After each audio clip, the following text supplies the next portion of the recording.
ओम श्री गुरुवे नमः। ईश्वरो गुरुरात्मेति मूर्तिभेदो विभागिने व्योमवत् व्याप्तदेहाय दक्षिणामूर्तये नमः।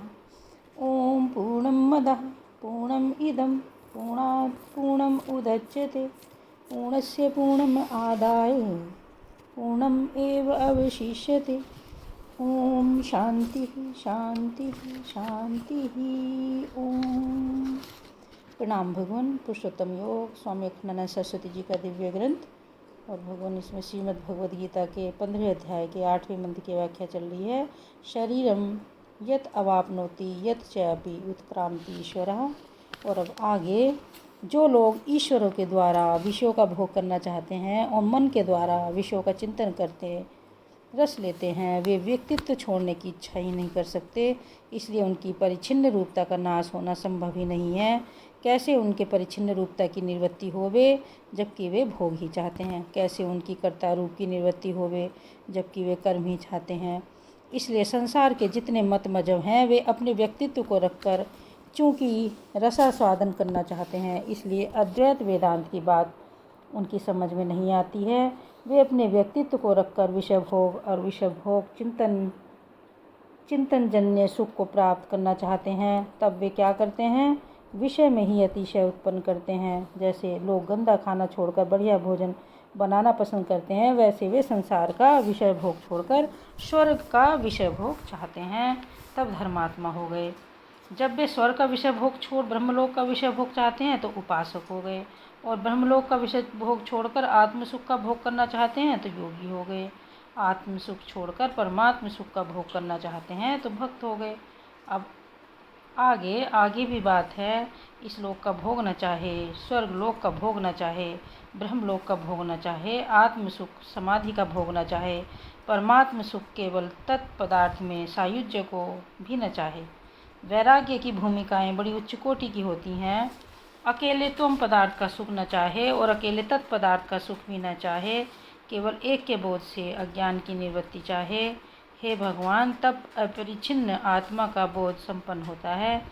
इसलिए यह जो अंश है यह किसका है, यह मिट्टी के अंश के समान नहीं है कि एक डला इधर पड़ा है और एक डला उधर पड़ा है।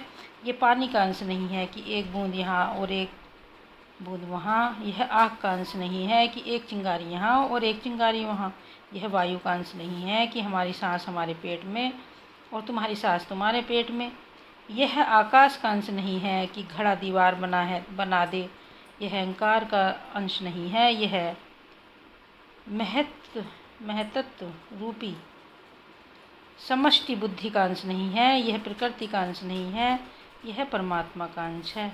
परमात्मा निरवयव है कि सावयव है, निरांश है कि शांश है, यह प्रश्न उठता है। समस्या ही हल हो जाती है सारी। परमात्मा में यदि सावयवता मानो कि उसमें हिस्से होते हैं, बहुत सारे टुकड़े जुड़ गए, उसका नाम परमात्मा। चीज़ों के ढेर से जो कुल बनता है उसका नाम परमात्मा नहीं है। बहुतों के ढेर से जो सर बनता है उसका नाम परमात्मा नहीं है। चेतन अवयव का साक्षी होता है, अधिष्ठान होता है, प्रकाशक होता है। इसलिए चेतन में अवयव माने हिस्से अंश होते ही नहीं। तब उसमें अंश का क्या अर्थ। चेतन की पूर्णता के अज्ञान से, चेतन की अद्वितीयता के अज्ञान से, चेतन की अविनाशिता के अज्ञान से, चेतन की स्वयं प्रकाशता अधिष्ठानता के अज्ञान से जो कल्पित अंश उसको अंश बोलते हैं, इसी को वेदांत की भाषा में बोला जाता है असंवासः। लोक में जैसे अंश देखने में आते हैं, इनके ही समान औपाधिक अंश। केवल व्यवहार काल में जीव जगत ईश्वर का व्यवहार जहाँ हो रहा है उस व्यवहार में यह अंश रूपता देखने में आती है। परमार्थ में तो वह अव्ययपद है।